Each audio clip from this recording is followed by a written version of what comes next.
Hi class, this is your professor Jessica Conte, and I'm here for our week 3 lecture, which is going to be a brief look at Grave of the Fireflies, which you all should have watched. And you might notice for these last few weeks, we are focusing on wartime movies about the post-war period of Japan and Korea. And one of the reasons I want to do this is not only think about the effect that, say, the Korean War had on Korea, or World War II, the war in the Pacific, on Japan and family structure and society, but also think about the different ways that artists, filmmakers, actors, everybody who comes together to make a story are telling these stories. So kind of how is their message wrapped up in the telling? So we saw kind of a post-war film that was made in the 60s in Korea, and then we saw a post-war film that was made in 1988, and this was directed by Isao Takahata, and it was animated or produced is more the word by Studio Ghibli, and it's based on the semi-autobiographical short story by Akiyuki Nosaka, which I believe was written in 1968. I should check my notes. And so here I just want to pay attention to the timeline, because this is a 1988 film looking back on the 1940s, based on, again, semi-autobiographical short story that was written in the 60s. So you have a lot of layers of historical memory and ways that people are kind of defining and redefining the effect that war has had on society. So if we look at Studio Ghibli, it was founded in 1985 by Miyazaki and Takahata, and that's pretty well known, and I think a lot of you in the class might actually have a lot more knowledge on the studio.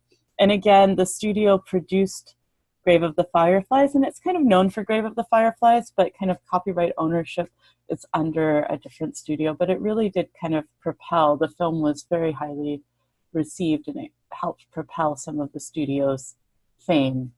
And so other films you might recognize again is Castle in the Sky, My Neighbor Totoro, Kiki's Delivery Service, Princess Mononoke, Spirited Away. We have feature films, shorts, commercials, anime, series. It is a big hitter today in the world. And really this kind of 1988 film, and also Castle in the Sky, is really representative of what is called the boom of Japanese animation. And this is when Japanese animation, like the term boom, kind of had a global impact, was distributed widely, was finally being translated, dubbed, captioned, and it also becomes positioned as a contender against the industry dominance of Disney, which had up until this time really dominated the global animation industry in feature-length films especially. And how it does this is that a lot of these films are known for their narrative value. And I think this isn't new news to all of you, but you know, Disney films are generally quite simplistic in their narrative. But what a lot of Japanese animation, in particular films like Grave of the Fireflies, gave was a very complex story that was told both through visually, but also a lot through the ways that the story is being told. So to think about narrative value, and we're doing some readings on this, but if you haven't seen it before, you know this now, this is definitely not a children's film. It is a film about children. A lot of people have written about how it has a deep anti-war messaging that was very particularly, I guess, focused also on Japanese society in the late 80s as they're doing an economic expansion. And Japan is really kind of going back into the global market, while in the US and a lot of kind of global powers are expanding through war. So this deep anti-war messaging, we have to remember, we have Desert Storm, we have a lot of wars going around in the world, especially on the part of the US military. And so this anti-war messaging is very important in the 80s. So again, they're looking back on the 40s and World War II, but the anti-war message is something that has evolved over time from the short story to the making of the animation. And one of the ways you really see this is it's condemning a careless society. Almost all the adults in this film are really equated with violent power structures or careless power structures. Not all of them, but almost all of them are. And so who really gets left behind are the children. So you might ask, why children? What's a lot of pointed out about a lot of Japanese animation, especially feature lengths, is that while there's a focus on childhood, it's often on an interrupted or a lost childhood. And if you think about like the Disney princess story, you know, or the Prince story or whatever, this kind of, I guess, very Western fairy tale animation where a child or a young adult has an interruption in their childhood, overcomes it, and becomes an adult by marrying the prince, etc. A lot of Japanese animation kind of focuses on there's a lost childhood and there's no kind of coming of age that's really easy. There's no like easy closure, which we'll find occurs in a lot of Asian film in general, not just animation. And so what this really gets to, and again is in your reading, this idea of buried traumatic memory. And we see this in the very last scene of the film, right? That there's this kind of layers and layers of buried memory from the war. Whose fault? Was it the adults of society? Like, whose fault was all of this? And how does society move on?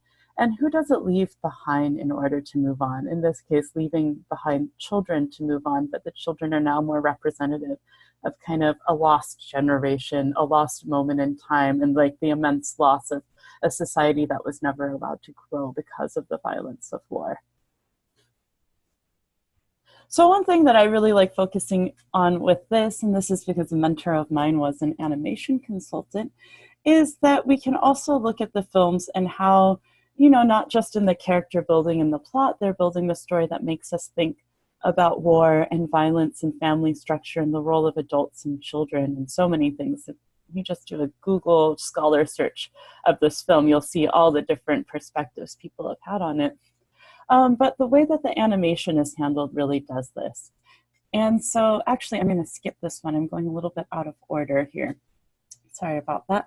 So the first thing we can look at is the background here. And so we have what we call very iconic characters. I'm not sure if you can see my cursor on Zoom, but I'm kind of circling in on the face here. It's kind of blurry, which means they have kind of simple facial features. They're very cartoonish, but they're set against a really realistic background. And so you can see kind of, and I'm sure I hope the film you watched was rendered better than this image that I was able to get. But this very realistic background, and this is derived from manga techniques of having kind of cartoonish or iconic major characters. The main characters are always very iconic. They have very simplistic features, while the backgrounds and kind of background characters or villains will have very realistic features and background. And what this does is it really creates a specific setting and time. They're not in a fairy tale land, right? These are children in the war in Japan at the time. And so you can see how they're traveling through different areas. And it also really helps the audience relate to the characters. The characters are quote unquote iconic, so we can kind of see ourselves in them a bit, but we also then can interpose ourselves on this very realistic background. And so we're gaining an understanding of how they're navigating the world. A lot of people say that these characters are also cute, and I'm going to kind of go a bit into that when we talk about motion. So I was trying to look it up, and so there's an asterisk here because I couldn't find the exact information off the bat. But around this time, a lot of Japanese animation had around 8 frames per second. Some more kind of bigger scenes would go up to the 15 to 24 frame a second. Today, most animation we watch, especially Disney, is up to 46 frames per second. What frames per second means is how we track movement and how much movement we can see. So basically, when you're watching this, you might feel like it's a little bit jerky or slow. And this is because animation studios in Japan, kind of from the start, and I'll show an example of a Disney film from the very start, because of the devastation of the war, they did not have the technology or the labor power to do so many frames per second.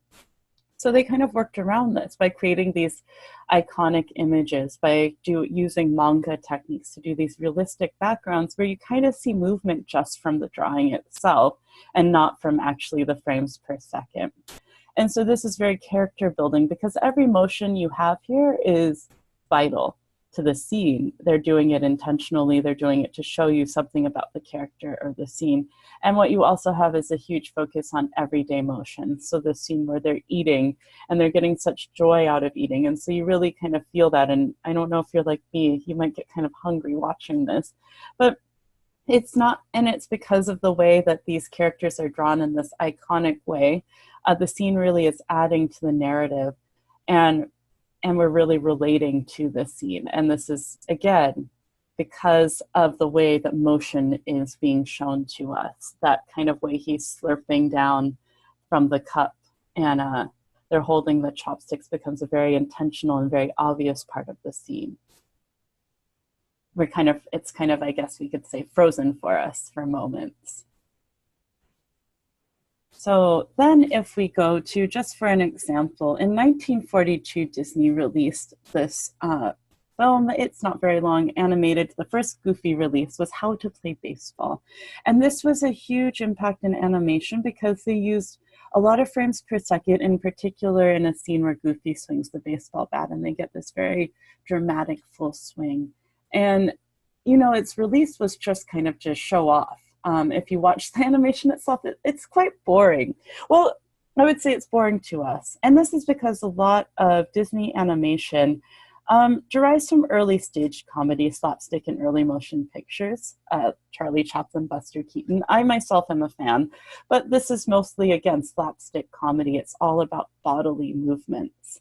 And so there's this effect of the spectacle of the movement and the spectacle of the motion picture.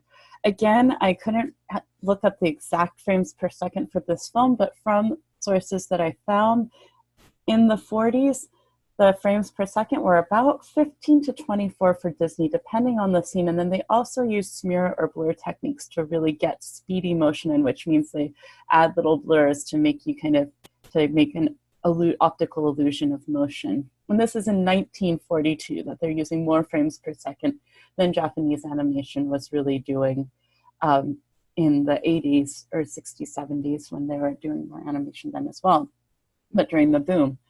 And so what happens here is we're so much more focused on the movement and the spectacle of this kind of comedic moment of Goofy trying to swing a bat, and less focused on a real kind of story or progression or character building. The characters are a lot less relatable. We're laughing at them. So I think there's this moment where you might see Grave of the Fireflies and you say like, oh, that's cute. But that's a bit different than being, oh, Goofy's cute because he's funny. And so that kind of characteristic cuteness, this is a really interesting thing to me. What we think is cuteness is also just a relatability that we have, where we feel drawn to the kind of the characters in the film because of their iconic figures, their iconic faces, because they're also children, and they're also drawn in a way that's relatable, and their motion is relatable. While we might be drawn more to Goofy as an observer or a voyeur, right? Yes, like there's no objectively cute, but people usually think Goofy is goofy, and the characters in Grave of the Fireflies and other kind of Japanese animations are cute. And this is more about relatability. Do you care for the character versus are we laughing at the character? So again, these are just ways I want you to think about how the telling of a story, just even things like frames per second, how you draw a character, what kind of backgrounds you focus on, how you do motion. This is something that's in animation as well as film as well, non-animate live action film, as well.